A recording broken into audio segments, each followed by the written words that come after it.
Although nowhere as skilled or as powerful as his master Darth Vader, the Grand Inquisitor experienced much success over his time combating the remnants of the Jedi Order. Initially, the Dark Lord of the Sith Darth Vader carried the main responsibility of hunting down those Jedi skilled or lucky enough to survive Order 66's first wave, which was the initial surprise betrayal of the clone troopers. While this first wave was hugely effective and even managed to wipe out notable Jedi masters like Ki-Adi-Mundi and Plo Koon, several other Jedi had managed to evade the newly formed Empire. In the first few months to years of Imperial rule, Vader's main goal was determining the location of surviving Jedi and executing them on the spot. Most Jedi at this time stood little to no chance against the power of Darth Vader, as he could easily engage and slaughter even groups of Jedi. But Vader's student, the Grand Inquisitor, lacked the powerful connection that the Dark Lord had, and over time, the Emperor pulled Vader's attention to more pressing matters within the Empire, such as the growing rebellion. Vader thus decided to place the hunting down and execution of the remaining Jedi upon the Inquisitor. But this raises the important question: how was the Inquisitor so successful at this, despite not being anywhere near as powerful as his master? The first of many reasons was the resources at the Inquisitor's disposal. Despite being outranked by many Imperials, the Inquisitor still had the might of the Empire at his command, and various troops or even other Inquisitors to aid him in hunting Jedi. As the Inquisitor would discover, many of the Jedi he was sent to hunt after the Purge had not evaded death because of their power or knowledge, but simply their sheer luck, and thus was able to overpower and kill them quite easily. The Grand Inquisitor himself had once been a Jedi, but no ordinary Jedi, a Jedi Temple Guard.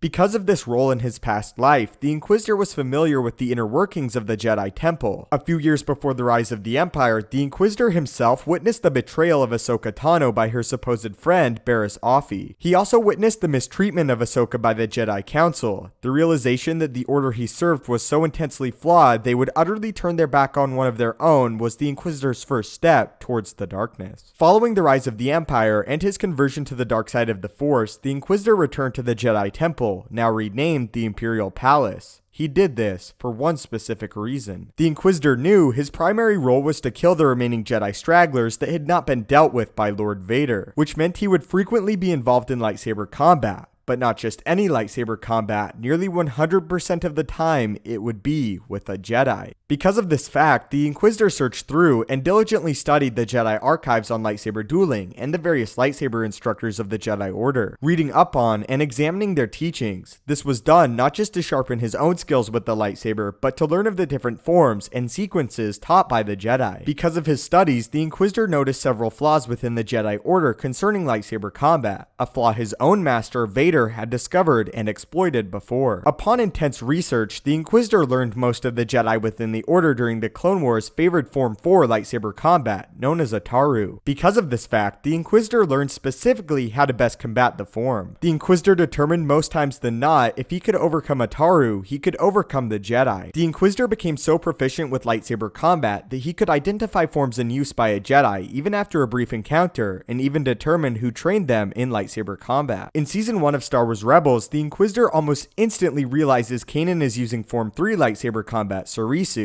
and even deduces that he learned it under the instruction of Jedi Master Deepa Billaba. The Inquisitor also used a specialized lightsaber when fighting, which was designed to overwhelm an enemy as swiftly as possible. Not only was the weapon dual-bladed, but also had the ability to rotate on command. The Inquisitor learned to use the weapon with relative ease, as he had learned how to use a dual-bladed lightsaber during his time as a Jedi Temple Guard, and caught on quick to the new lightsaber design. The Inquisitor would also frequently utilize traps to locate Jedi, even using the corpse of Luminara Unduli to draw Jedi to their deaths. Studying the lightsaber forms let the Inquisitor adapt and break down the best way to defeat any given Jedi. Over time, the Inquisitor learned to switch between lightsaber forms, and exploit the weaknesses of a Jedi opponent, preying on their weaknesses. The Inquisitor didn't need to be more skilled than his Jedi opponents, he just needed to know the weak spots of their favored forms, and exploit them. Being a former Jedi himself, much again like his master Darth Vader, the Inquisitor knew how the Jedi thought, and what they would do in their exile to avoid detection. As the years of Imperial rule went on, the Inquisitor trained other worthy dark-side users to join the Inquisitor ranks themselves. Oftentimes, multiple Inquisitors could be sent out to deal with a single Jedi threat. As the Jedi became more and more scattered, the group of Inquisitors would pick them off more easily, rounding off the scraps left by Lord Vader. In a sense, the Inquisitors were the hyenas of the safari to Vader's lion, killing the stragglers and the weak Jedi That's why the Inquisitors experienced such success killing Jedi. Specifically though, the most skilled among their ranks, the Grand Inquisitor. So that is how the Grand Inquisitor was able to kill so many Jedi, and why someone nowhere near as powerful or as experienced as Darth Vader was able to have such great success. If you would like to join me in the daily Star Wars discussion and debates, follow me on Twitter at StupendousWave, link will be in the description. If you enjoyed this video and feel it deserves it, it would really help me out if you could leave a like. If you haven't already, consider subscribing to the YouTube channel to keep up to date with everything Star Wars related, from news, explanations, and theories from a galaxy far, far away. If you have any video topics you would like to see addressed in a future video, do not hesitate to leave them in the comments below the video, or again, tweet them at me. As always, your viewership and support means the world. May the Force be with you, and have a great day.